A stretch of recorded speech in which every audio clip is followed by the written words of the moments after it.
বিসমিল্লাহির রহমানির রহিম। আসসালামু আলাইকুম ওয়া রাহমাতুল্লাহি ওয়া বারাকাতুহু।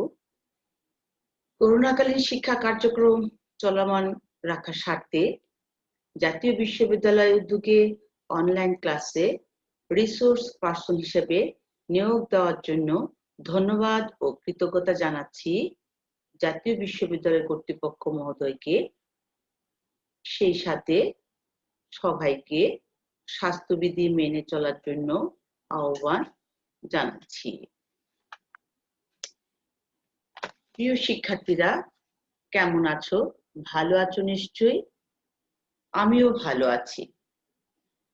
জাতীয় বিশ্ববিদ্যালয়ের নির্দেশ অনুযায়ী অনলাইন ক্লাসে সবাইকে স্বাগত। আমি খন্দকার দিল আফরোজা, সহকারী অধ্যাপক, সোনারগাঁ সরকারি কলেজ, সোনারগাঁ, নারায়ণগঞ্জ। আজকের বিষয় গার্হস্থ্য অর্থনীতি, program honours third year, course code 233507। কোর্সের নাম textile design and weaving. Title of the lecture: Elements of Design Used in Clothing. চলো শিক্ষার্থীরা, আজকে আমাদের আলোচ্য বিষয়ে চলে যাই।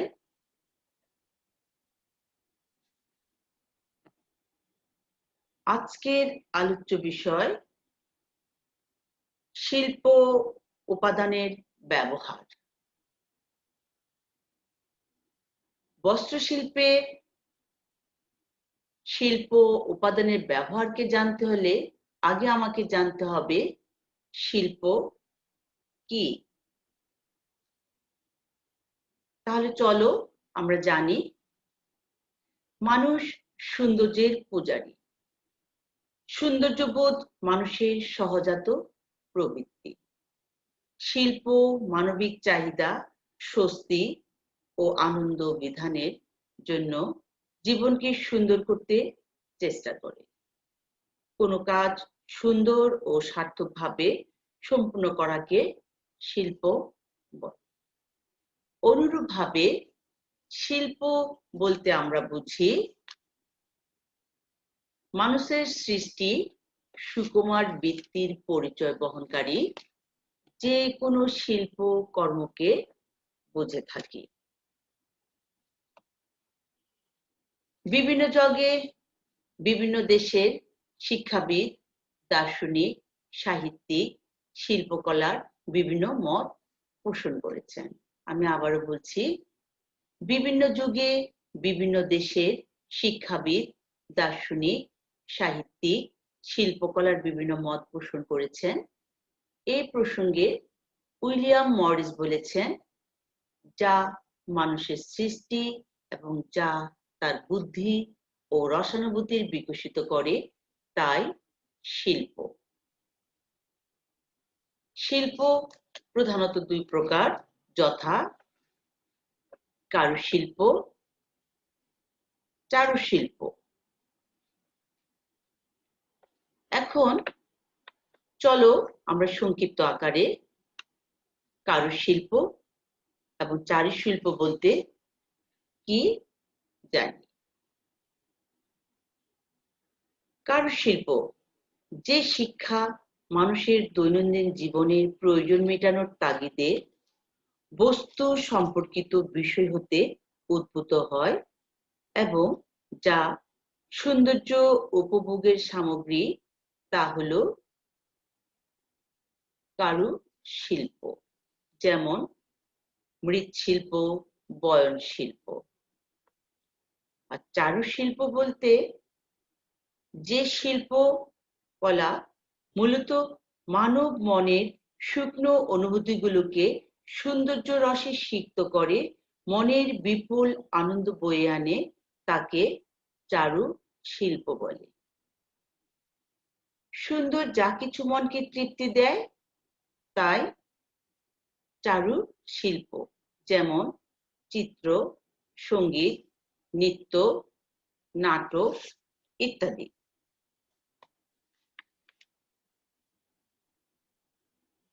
এখন শিক্ষার্থীরা চলো আমরা শিল্প উপাদানটা কি সে সম্পর্কে একটু জেনে নেই।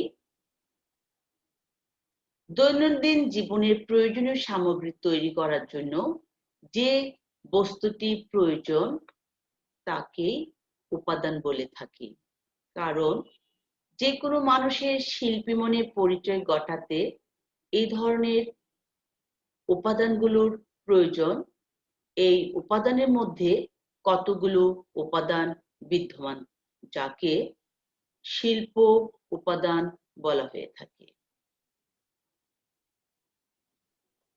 শিল্পের মূল উপাদানগুলো হচ্ছে রং, রেখা, আকার, জমিন, বিন্দু, প্যাটার্ন বা নকশা। শিক্ষার্থীরা তোমাদের সামনে কিছু চিত্র উপস্থাপন করা হয়েছে, সেগুলো দেখে নিশ্চয়ই তোমরা বুঝতে পেরেছো রঙের বা বিভিন্ন উপাদানের কি ধরনের চিত্র হতে পারে। চলো শিক্ষার্থীরা এখন আমরা শিল্প উপাদানের মধ্য থেকে রং সম্পর্কে আমরা বিস্তারিত আলোচনা করি। রং সম্পর্কে আমাদের চারপাশের পরিবেশ আমরা বিভিন্ন রঙের সমাবেশ দেখতে পাই। তার মধ্যে থেকে পছন্দের রঙগুলো আমরা বিভিন্ন ব্যবহারিক ক্ষেত্রে যেমন খাদ্য, বস্ত্র, বাসস্থান ইত্যাদি সজ্জার ক্ষেত্রে ব্যবহার করে থাকি। বিশেষ করে বস্ত্র তৈরি, পোশাক পরিচ্ছদ ও আচ্ছাদনের ক্ষেত্রে সঠিক এবং রং নির্বাচনকে আমরা গুরুত্ব দিয়ে থাকি। রং এক ধরনের অনুভূতি ও শক্তি বলা যায়। রং দেখার জন্য চোখ ও আলোর উভয়ের প্রয়োজন হয়। অনুরূপভাবে রং হলো নানা প্রকার আলো বা পদার্থ। রং এমন একটি বস্তু যা আমাদের মনকে মুগ্ধ ও আত্মবিস্মিত করে। স্যার আইজাক নিউটনের মতে শব্দ যেমন তরঙ্গের, আমি আবারও বলছি, শব্দ যেমন বাতাসের তরঙ্গ তেমনি আলো আকাশের তরঙ্গ। শিক্ষার্থীরা নিচে একটি ছবি দেখতে পাচ্ছ রঙের। সেই ছবি থেকে আমাদের রঙের বিভিন্ন বৈশিষ্ট্যগুলো আমরা জানতে পেরেছি। এখন শিক্ষার্থীরা চলো আমরা রঙের প্রকারভেদ কি সে সম্পর্কে জানি। সকল প্রকার রঙকে তিনটি শ্রেণীতে বিভক্ত করা হয়, যেমন প্রাথমিক রং, মাধ্যমিক রং, সংমিশ্রিত রং। প্রাথমিক রং তিনটি চিত্রে দেখা যাচ্ছে: লাল, হলুদ ও নীল। মাধ্যমিক রং তিনটি যা চিত্রে উপস্থাপন করা হয়েছে: বেগুনি, সবুজ ও কমলা। সংমিশ্রিত রং ছয়টি যার সমন্বয় চিত্রের মাধ্যমে উপস্থাপন করা হয়েছে: লালচে কমলা, হলদে কমলা, হলদে সবুজ, নীলচে সবুজ, নীলচে বেগুনি, লালচে বেগুনি। চলো শিক্ষার্থীরা আমরা রঙের প্রকারভেদগুলোর সংক্ষিপ্ত কিছু বিবরণ আমরা জেনে নেই। এক্ষেত্রে প্রাথমিক রং কে জানবো, যে সকল রং অন্য কোনো রং থেকে তৈরি করা যায় না তাকে প্রাথমিক রং বলে। প্রাথমিক রং তিনটি, যথা হলুদ, লাল, নীল। চিত্রে প্রাথমিক রঙের যে অঙ্কন চিত্র দেওয়া আছে সেগুলো দেখে তোমরা প্রাথমিক রং সম্পর্কে ধারণা নিতে পারবে এবং প্রাথমিক রংকেও মৌলিক রং হিসাবে ধরা হয়। তারপর আসছি মাধ্যমিক রং। মাধ্যমিক রং হলো সমপরিমাণে দুটি প্রাথমিক রং মিশ্রণের ফলে যে রং তৈরি হয় তাকে মাধ্যমিক রং বলে। মাধ্যমিক রং তিনটি, যা চিত্রের মাধ্যমে উপস্থাপন করা হয়েছে, যেমন হলুদ লাল মিলে কমলা, নীল হলুদ মিলে সবুজ, লাল নীল মিলে বেগুনি। তথাপি মিশ্রিত রং, যেমন সমপরিমাণে একটি প্রাথমিক এবং একটি মাধ্যমিক রঙের মিশ্রণে যে রং সৃষ্টি হয় তাকে মিশ্রিত রং বলে। মিশ্রিত রং 6টি, যথা লালচে কমলা, হলদে কমলা, হলদে সবুজ, নীলচে সবুজ, নীলচে বেগুনি, লালচে বেগুনি। চিত্রের মাধ্যমে মিশ্রিত রংকে কিভাবে আমরা উপস্থাপন করতে পারবো সেই বিষয়ে আমরা দেখি।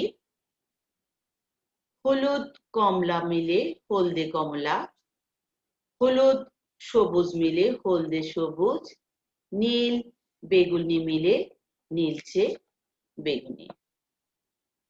প্রিয় শিক্ষার্থীরা, আমরা এখন রঙের বৈশিষ্ট্য অনুযায়ী রং কত প্রকার সে সম্পর্কে একটু দেখে নেই চিত্রের মাধ্যমে। চিত্রের মাধ্যমে দেখো শিক্ষার্থীরা,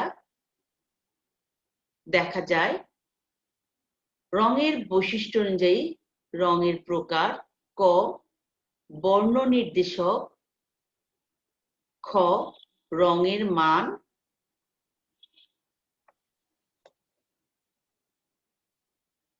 গ রঙের উজ্জ্বলতা। আবারও রঙের মানকে আবার দুই ভাগে ভাগ করা যায়: বর্ণ আভা, বর্ণ ছায়া, টোন। আমি আবারও বলছি, রঙের মানকে আবার 3 ভাগে ভাগ করা যায়। চিত্রের মাধ্যমে তোমরা সেই জিনিসটাকে বুঝতে পেরেছো, যথা বর্ণ আভা, বর্ণ ছায়া, টোন। এখন শিক্ষার্থীরা চলো আমরা দেখি রঙের বৈশিষ্ট্য অনুযায়ী রঙের প্রকারভেদগুলোর সংজ্ঞা। বর্ণ নির্দেশক হচ্ছে যে কোনো একটি রঙকে বোঝানো হয়েছে, যেমন লাল, নীল, হলুদ, সবুজ। অনুরূপভাবে রঙের মান আবার 3 প্রকার। রঙের মানকে বলা হয়েছে কোন রঙের হালকা বা গাঢ় অবস্থাকে বোঝায়, যেমন হালকা লাল, গাঢ় লাল, হালকা সবুজ, গাঢ় সবুজ। রঙের মানের চিত্র অনুযায়ী আমরা যা দেখতে পাচ্ছি 3 ভাগে ভাগ করা যায়: বর্ণ আভা, বর্ণ ছায়া, টোন। বর্ণ আভা হচ্ছে যে কোনো রঙের স্বাভাবিক অবস্থা থেকে হালকা দিকে যাওয়াকে বর্ণ আভা বলে। যেমন লাল রঙের সাথে সাদা রং মিশলে গোলাপি রং ধারণ করে। অনুরূপভাবে বর্ণ ছায়া হচ্ছে কোনো রং যখন স্বাভাবিক অবস্থা থেকে গাঢ় দিকে যায় তখন তাকে বর্ণ ছায়া বলে। যেমন লালচে রঙের সাথে কালো মিশালে গাঢ় লাল ও খয়েরি রং হয়। তথাপি টোন হচ্ছে কোনো রঙের হালকা থেকে গাঢ় এবং গাঢ় থেকে হালকা দিকে যাওয়াকে টোন বলে। যেমন নীলের সাথে সাদা মেশালে হালকা নীল ও নীলের সাথে কালো মেশালে হালকা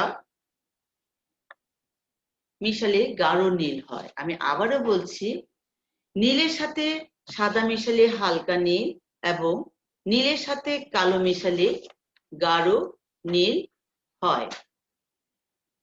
গ, রঙের উজ্জ্বলতা ও প্রখরতা কি?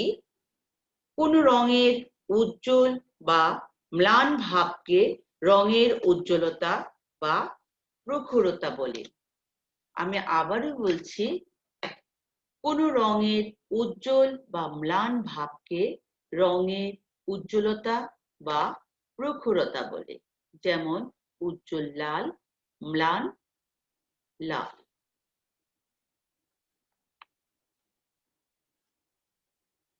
প্রিয় শিক্ষার্থীরা, রঙের উত্তাপ অনুসারে দুই ভাগে ভাগ করা যায়, যেমন উষ্ণবর্ণ, শীতল বর্ণ।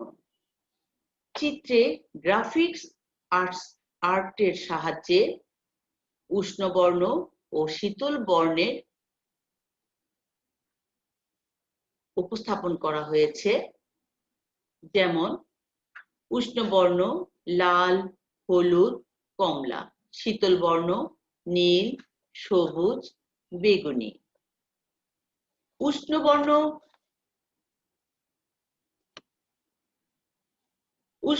এখন কাকে বলে সেই জিনিসটা আমি তোমাদের সামনে উপস্থাপন করব।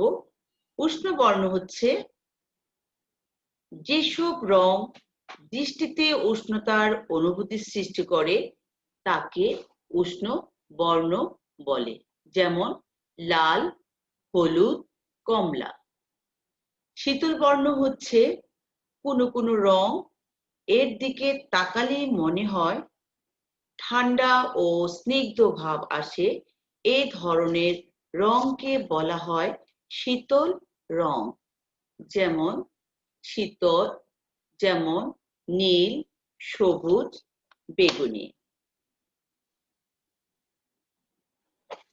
আমরা এখন উষ্ণবর্ণ এবং শীতল বর্ণ সংজ্ঞা থেকে কিছু বৈশিষ্ট্য উপস্থাপন করছি।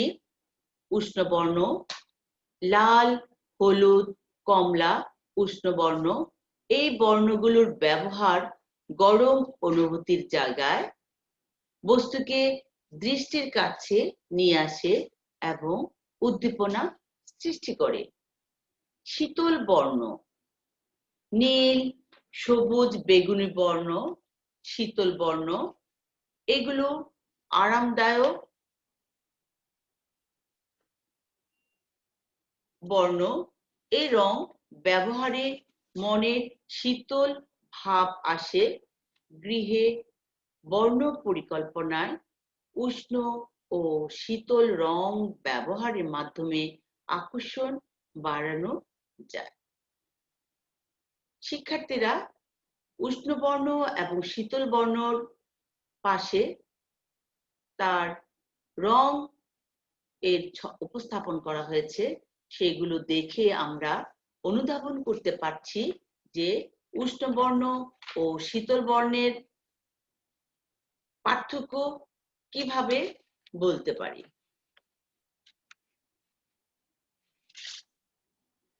শীতল বর্ণ হচ্ছে শান্ত ভাব আনে, উষ্ণবর্ণ সুখকর ভাব আনে। 2 শীতল বর্ণ মনের শীতল ভাব জাগ্রত করে, উষ্ণবর্ণ মনের উষ্ণ বা গরম ভাব জাগ্রত করে। শীতল বর্ণের পার্থক্য বস্তুকে দূরে সরায় এবং উষ্ণ বর্ণের পার্থক্য হচ্ছে দূরের জিনিস কাছে টেনে আনে। শীতল বর্ণ বস্তুকে দূরে সরায় আর উষ্ণ বর্ণ বস্তুকে অপেক্ষাকৃত বড় দেখায়। শীতল বর্ণ মনোযোগ আকর্ষণ করে না আর উষ্ণ বর্ণ বেশি মনোযোগ আকর্ষণ করে। তাহলে প্রিয় শিক্ষার্থীরা, আমরা উষ্ণ বর্ণ এবং শীতল বর্ণ থেকে 3 ধরনের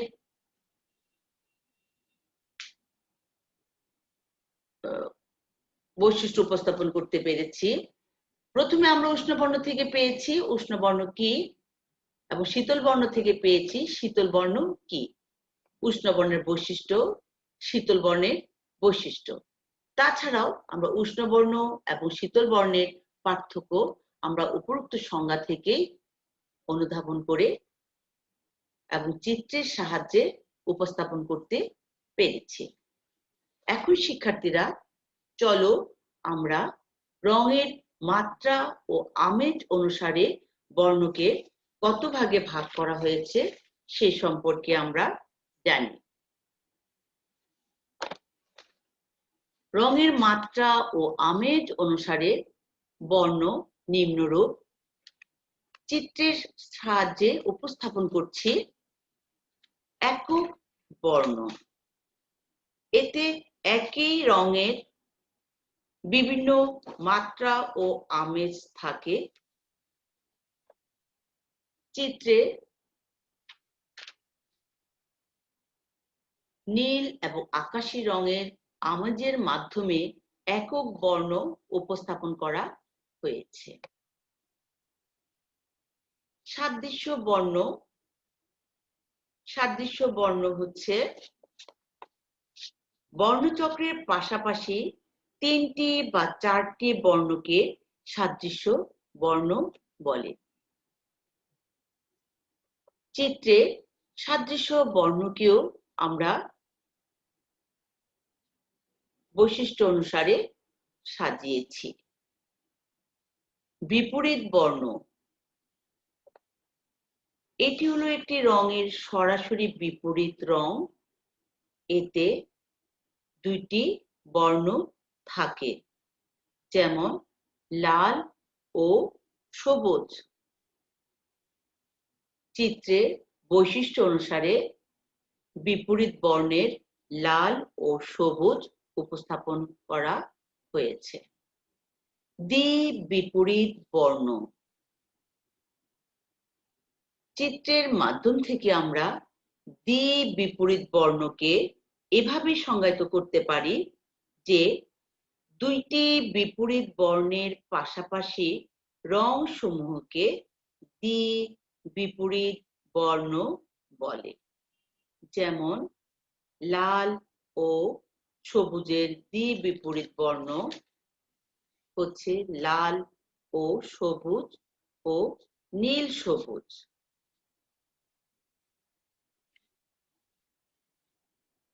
তাছাড়াও খণ্ডপূরক বর্ণকে আমরা চিত্রের মাধ্যমে সংজ্ঞায়িত করতে পারি। একটি রঙের বিপরীত দিকে রঙের 2 পাশের রং, যেমন হলদে বিপরীত রং বেগুনি, এর 2 পাশে লালচে বেগুনি ও নীলচে বেগুনি। ত্রয়ী বর্ণ, বর্ণচক্রের কোণায় বর্ণ হচ্ছে ত্রয়ী বর্ণ, যেমন লাল, নীল ও হলুদ।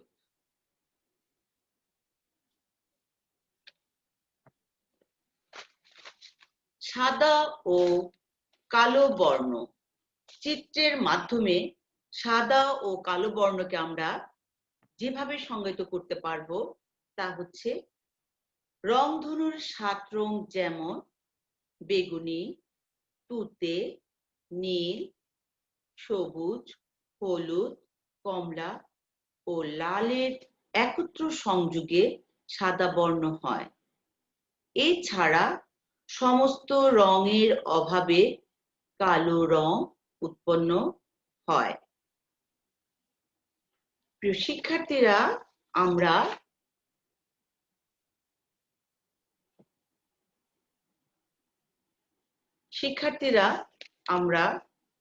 আমাদের যে রঙের বিভিন্ন বর্ণনা করেছি সেগুলো থেকে আবারও আমরা কিছু দেখতে পাচ্ছি।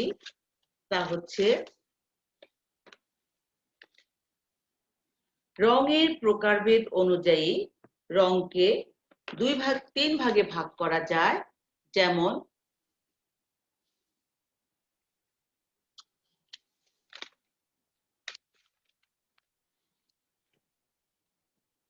প্রাথমিক বর্ণ, মাধ্যমিক বর্ণ এবং সংমিশ্রিত বর্ণ।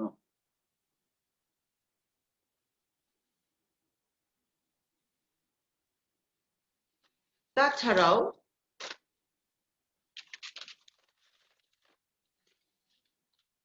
রঙের বৈশিষ্ট্য অনুযায়ী রঙকে 3 ভাগে ভাগ করা যায়, যেমন বর্ণ নির্দেশক, রঙের মান এবং প্রখরতা। রঙের মানকে আবার 3 ভাগে ভাগ করা হয়েছে, যেমন বর্ণ আভা, বর্ণ ছায়া, টোন। রঙের উজ্জ্বলতা ও প্রখরতার উপর ভিত্তি করে রঙের উত্তাপ অনুসারে রং 2 প্রকার: উষ্ণ বর্ণ ও শীতল বর্ণ। তাছাড়াও রঙের মাত্রা ও আমেজ অনুসারে রং হচ্ছে একক বর্ণ, সদৃশ্য বর্ণ, বিপরীত বর্ণ, দ্বিবিপরীত বর্ণ, খণ্ডপূরক বর্ণ, ত্রয়ী বর্ণ, সাদা ও কালো বর্ণ। প্রিয় শিক্ষার্থীরা, চলো এখন আমরা বর্ণচক্রটা কি চিত্রের মাধ্যমে বর্ণচক্রের কিছু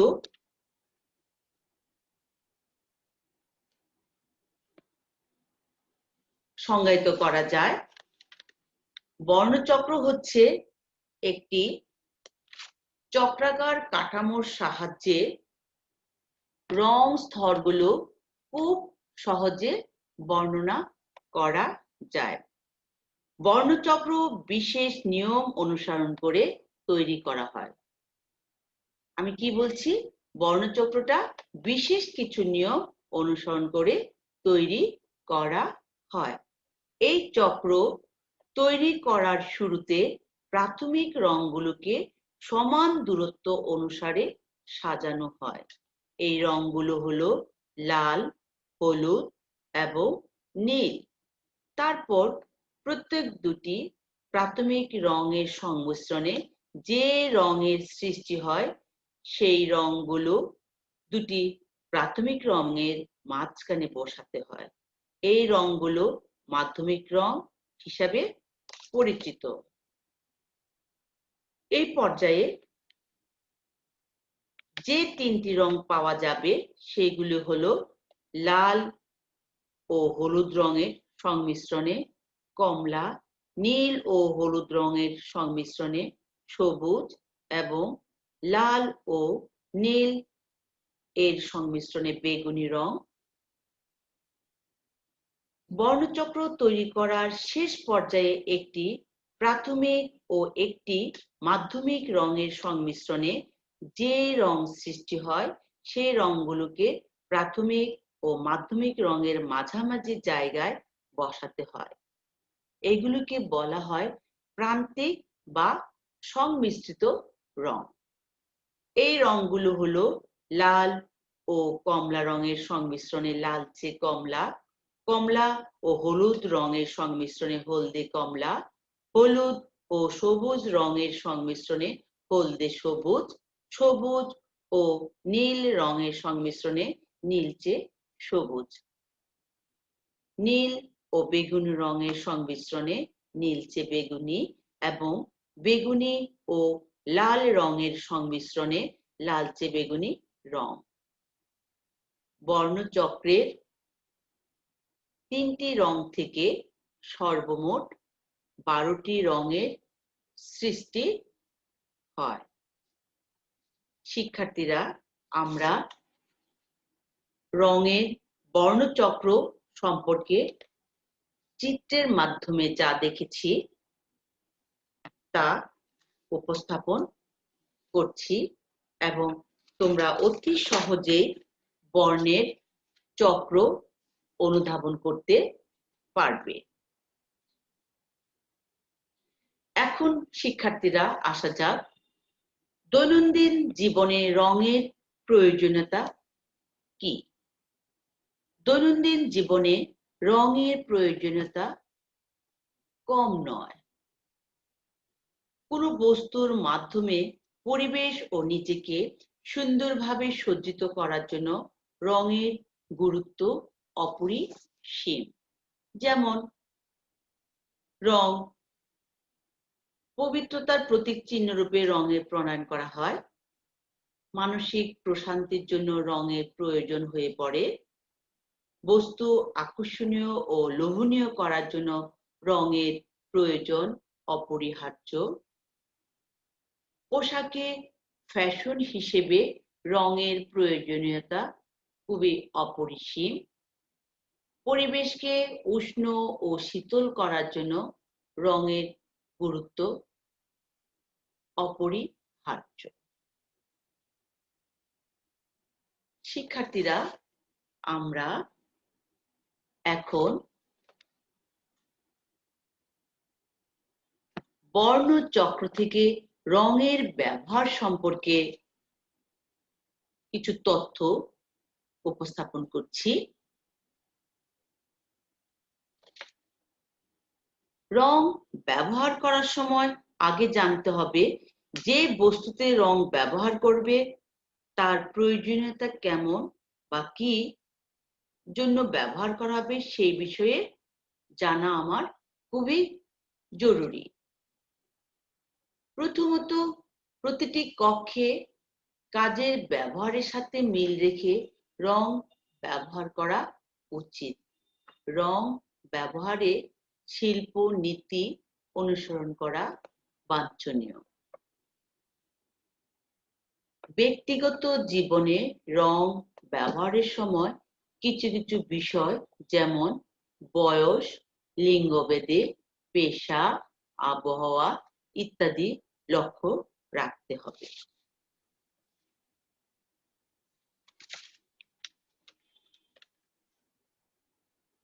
তাছাড়াও শিক্ষার্থীরা, আমরা বস্ত্র ক্ষেত্রে রঙের প্রভাব কতটুকু সে বিষয় না জানলেই নয়। সে বিষয়ে জানতে হলে আমাকে প্রথমত রং একটি গুরুত্বপূর্ণ মৌলিক উপাদান যা শুধুমাত্র বস্ত্র ক্ষেত্রে নয় বরং জীবনের প্রতিটি ক্ষেত্রে গুরুত্বপূর্ণ ভূমিকা পালন করে।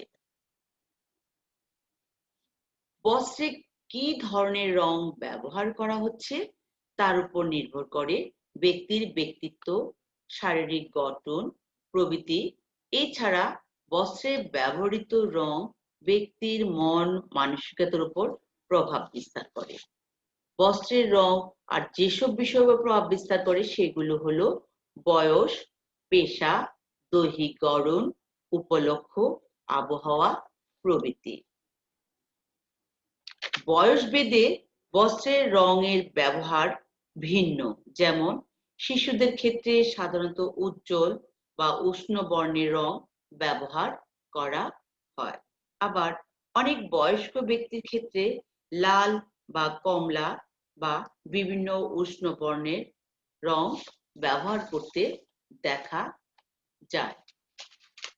শিক্ষার্থীরা, আমরা এখন বলতে পারি পোশাকের ক্ষেত্রে রঙের কি ধরনের ব্যবহার পরিলক্ষিত হতে দেখা যায়?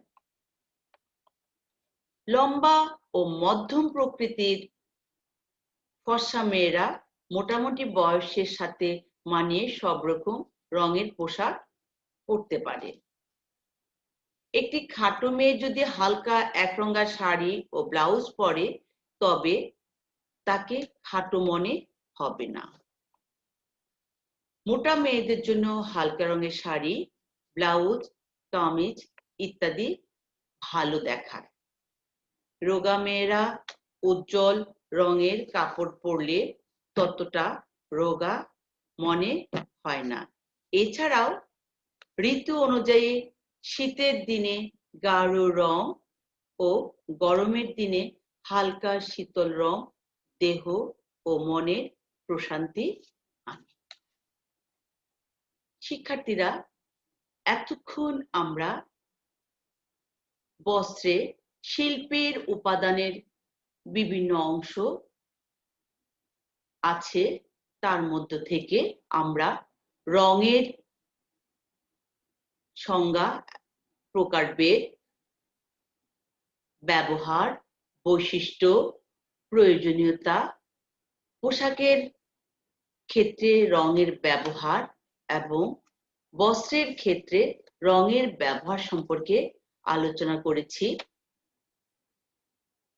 আজকের ক্লাসে তোমরা আমার সঙ্গে থেকে আমার ক্লাসটাকে অলংকৃত করেছো এবং ধৈর্য সহকারে তোমরা আমার ক্লাস শুনেছো, সেজন্য তোমাদেরকে ধন্যবাদ জানাচ্ছি এবং পরবর্তী ক্লাসে আমার সঙ্গে আবারও থাকার জন্য অনুরোধ করছি। কারণ জাতীয় বিশ্ববিদ্যালয়ের কর্তৃক আয়োজিত